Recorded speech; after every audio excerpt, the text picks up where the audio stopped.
So today's video, I got something a little different for you guys. I am working on a project Jetta. So this is a 2016 Jetta. We got it for cheap. It was in a wreck, but I'll tell you guys a little bit later about how much I actually paid for it. But I did get it dirt cheap. It only has 10,000 miles on it, like I said, 2016. And somebody bought it from the auction, but unfortunately who they got to try to fix it messed the whole thing up. And when I say that, they dumped a ton of money into it, you know, buying bumpers and brand new headlights and rads and condensers and all sorts of stuff. And in the end, it ended up worse than it was you know, when it was crashed, when it was bought at the auction. It's in a worse of state now. So they changed the rad, and then when they went to go for the inspection, they overheated it. And the story is the engine overheated, and then somebody told them that they needed a new head. And usually worst comes to worst, and it takes a lot to get there, but you would blow a head gasket. But somebody told them they needed a new head. They told them they needed a new piston, a new rod, and they took apart the whole engine, and now the engine doesn't run. But whoever was touching this thing, I mean, it only has 10,000 miles on it, guys, so the car should be brand new, but all the clips and stuff are broken. There's splices in here. Any of the clips that you look at, the locking tabs are busted off of them. And yeah, it's kind of in a sad state right now. So what we're gonna do is, I was debating, you know, taking apart the motor and looking at it, because they had the motor apart and there's bolts missing everywhere. Like the headlights, you can see they're missing bolts, and the headlights are loose. They're not even tight in here. Nothing's tightened. It's got random bolts everywhere. So I think it's gonna be a fun little challenge, but you can see like the headlights aren't even tight, and these are brand new headlights. The guy went and bought actual Volkswagen headlights from the dealer, and they're like 350 bucks a piece. So good for me, but at the same time, poor guy ended up spending a bunch of money. You can see nothing's bolted in, and I don't know what the hell Omar is doing right now, but he's measuring the engine. I don't know, but yeah. So long story short, what I'm gonna do is, I'll show you guys in a minute here, but I got a motor that I'm gonna drop in it, because what I did do is, when I was looking at the vehicle before I purchased it, I figured if there's bolts missing all on the exterior, what's gonna be missing inside the engine that they forgot or put together wrong, or if they, you know, put the timing correctly. So I popped this cover off, and there's bolts missing on the cam gear. And you guys probably don't have to know much about engines to know that that's a really bad sign. So who knows what else is not put together right. There was chew marks from somebody using like adjustable pliers or something on the cam gears. So that scared me enough to just say, you know, forget it. So I got a used motor, and because these cars and engines are so new, the engine was released in 2016. Any used motor you get basically has no miles at all on it. So that's the way we're gonna go. We're gonna pull this motor, drop the new motor in, and get all this stuff aligned properly. The car wasn't in that bad of a wreck, but whoever tried to put it back together basically didn't tighten anything and put it in all loose and didn't align it properly. And this hood was a new hood, and then somebody didn't align it here, so it's been chafing on the fender, which this fender is also a brand new fender too. So I don't know how much I'm going to tackle as far as the bodywork portion of it, but I'm at least going to get it back in running order, and this is going to be my daily beater for now, just to kind of get from A to B, because this is a 1.4 liter turbocharged engine, and it gets like 45 miles a gallon, so should be pretty good. But right now I'm just going to keep disconnecting a bunch of stuff, get this motor to be dropped out, and then hopefully in the morning we can fire the new engine in.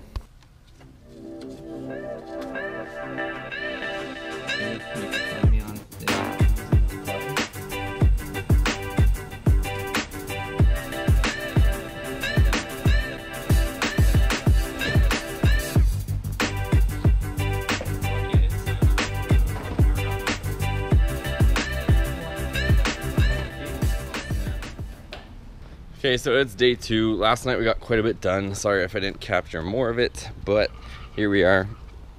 I'm just draining what I thought would have been coolant, but it's just water, and I just didn't want to make a ton of a mess. But the whole front clip is basically ready to come off.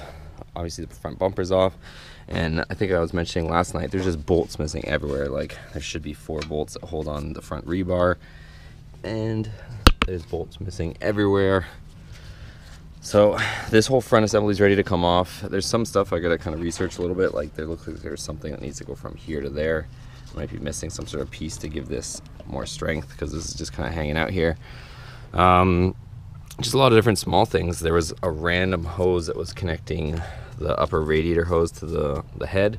They had this generic hose on here with these just worm gear clamps, and it just didn't fit whatsoever, and it was always all crushed and twisted. So that's out of there. We'll get the right hose eventually once we put everything back. But I'm gonna go ahead, we're gonna pull this whole front assembly off, and the idea is to make this as easy as possible to get out, and I have to basically redo any of the work that they did. So that's kind of the plan here, because I don't trust any work or anything they touched. Another thing I noticed is this fender. It's a new fender, but it doesn't line up. It's pretty much touching here. If you look inside, I don't know if you guys can see that. There you go.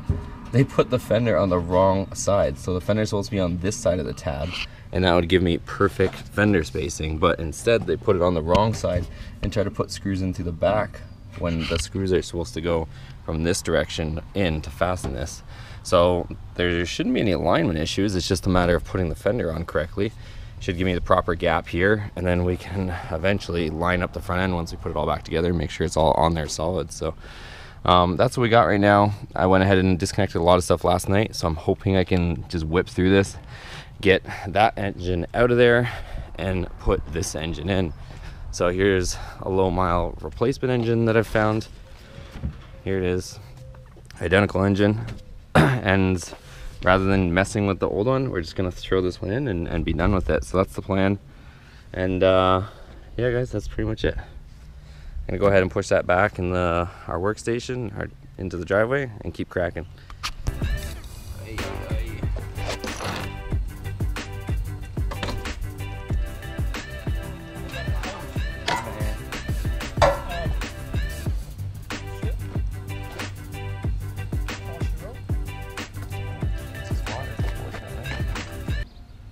Now we definitely have this thing apart. So this was my intention, is to redo the work that they had, and at the same time look at how easily we can access the engine, get at this thing and get it out of here. So now I'm ready to bring it in. It's just a lot of dirty water. There was almost like rusty looking water in it for some reason, just from sitting, and of course having water in it rather than coolant or antifreeze.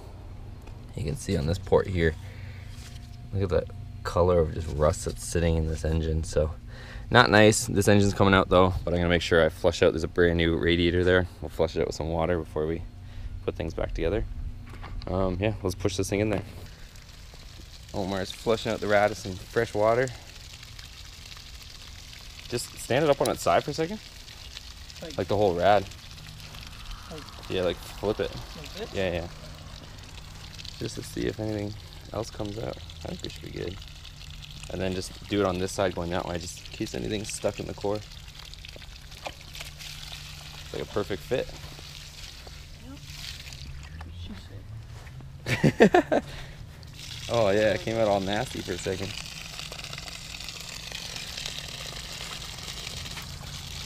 I'm glad we're doing this now. Try standing this one up on the side, just in case any junk's stuck in it. Okay, so we got the temporary workstation set up. This is what we're going to be dealing with for probably the remainder of swapping out the engine and getting that whole thing done. So this is where we're at. Got a nice overhead shed outside. I got a little tool bench set up, and this so I don't soil the floor. And yeah, we're just going to disconnect everything. Hopefully drag this out the front. I'm going to put like a little dolly under there or something of that nature, or we might use one of two jacks to get it out of there, put the other one in. I don't have a cherry picker here, so we have to do it old school, which is fine by me. It still works. But I'm just gonna go ahead and rip through some of the stuff. I was thinking about documenting some of this stuff, guys, but honestly, I don't think this swap is gonna be too applicable. Not too common, and there's just like a million hoses. It's not like a domestic where there's one or two coolant lines. There's just like probably at least a dozen of them. Like this is a coolant line, this is a coolant line. This is a coolant line, this is a coolant line, this is a coolant line, that's a coolant T, like just a million coolant lines. This is a cooling line, this is a cooling line going to here, this is another cooling line going to here. it's just insane. So it's not that exciting. This is a cooling line too, going in the bottle, and this is a cooling line going to the top of the bottle. It's just gets kind of crazy, and I'm not sure why there's so many on these vehicles the way they design it. It's just the way it is. But I'm gonna go ahead and just rip through all this stuff. Luckily there's a main harness disconnect, which I already disconnected here, and it runs up to there, but there's still some ground wires and some clips and odds and ends and stuff that we still have to disconnect. But I'm gonna go through all that stuff, and we'll pull this thing out.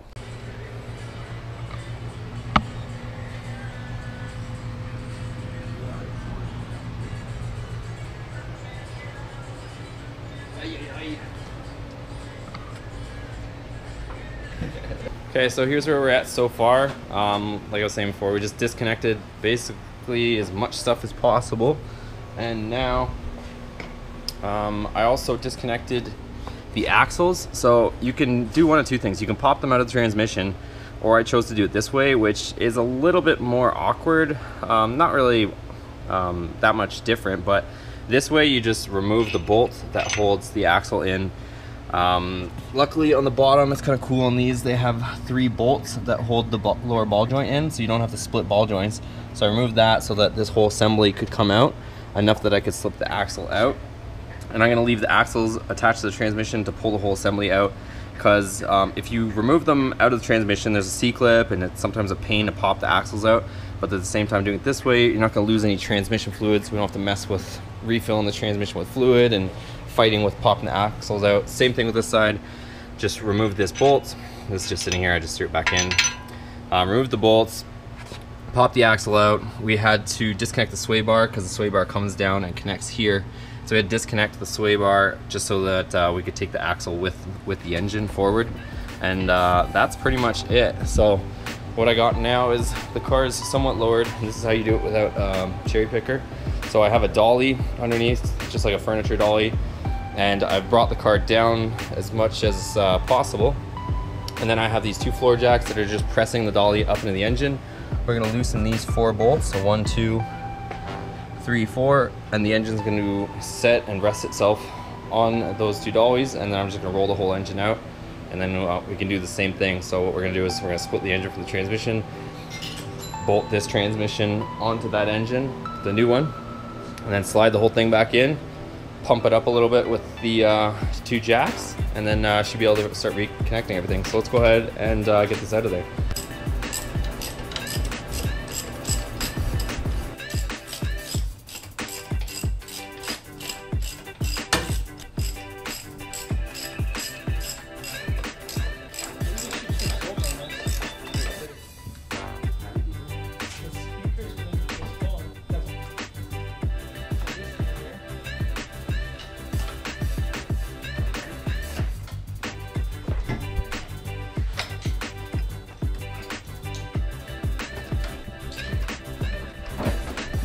Okay, so the engine's obviously off now.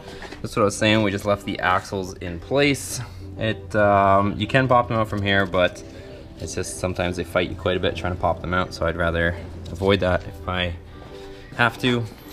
And here it is. So I'm gonna go ahead and split the transmission off the engine, get the new engine situated, put the transmission back on the new engine, and then we can roll this thing back in there. Okay, so engine is all out. Here's the new engine that we're gonna be putting in. So I'm just getting this thing prepped. The wire harness is unfortunately chopped, so I have to swap over the harness from the old engine, which is back here. And I've already split the transmission off it. Pretty simple. Here's the old engine, but I'm gonna have to take the harness from this engine, swap it over. Here's the transmission. I'm gonna have to also, of course, put this transmission on the other engine, and we should be ready to slide everything back together. So I'm gonna go ahead, rip through this, swap out the harness. It's nothing too exciting. It's more of a pain than anything. It's just a matter of transferring over all the harness, unclipping everything, re-putting it back onto the other engine, putting the transmission back on, but let's keep going. So that's gonna do it for today's video, guys. I hope you enjoyed this video. If you did, give it a thumbs up for me. Make sure you're subscribed, and I'll keep you updated. That video was actually recorded last weekend. I didn't get around to editing it until today, Thursday, but I ordered more parts. I had to do a bit of research on the transmission, bolting the transmission back up. That one, actually, For some reason I didn't really look into it too much, and that transmission, I assume because the newer Volkswagen used a DSG transmission where it has a dual mass flywheel, and basically you pop the transmission off and you put the new one on and the splines interchange. But that transmission is actually a 6-speed conventional transmission, and it has a torque converter on it. So when I split it, I saw some fluid come out, but that one is actually similar to you might see in an old school vehicle, even an old school muscle car, where it has a torque converter and you have to bolt it to the what they call a flex plate. So what I have to do on that one is put the torque converter into the transmission, align it with the pump that's on the transmission because there's a spline on the torque converter, align all that stuff up, and then you put the two together, and there's actually studs with some nuts that go through, and they mount to that flex plate. And you have to put the nuts on the back through a little access hole. Big pain, but that's the way I have to do it. But I'm gonna cover all that stuff. Like I said, I haven't tackled it yet. But the state that it was left in last weekend was the state that you guys just saw it in. I was getting all the transmission and the engine ready to go together. The harness is swapped over, so I'll cover that with you guys. Hopefully, hopefully by this weekend I'll be able to get it running and update you guys. It's usually a little bit of a delay with these videos because I obviously can't post it live and I have to edit it and whatnot. But I promise I'll get you guys that. And if there's anything else you guys are interested on this car, the build, any of that stuff, let me know in the comments below.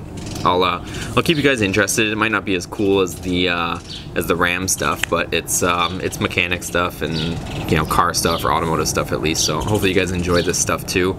But as always, let me know in the comments below. Give it a thumbs up. Subscribe to the Instagram page if you guys are there too. But we'll see you in the next video. Take care.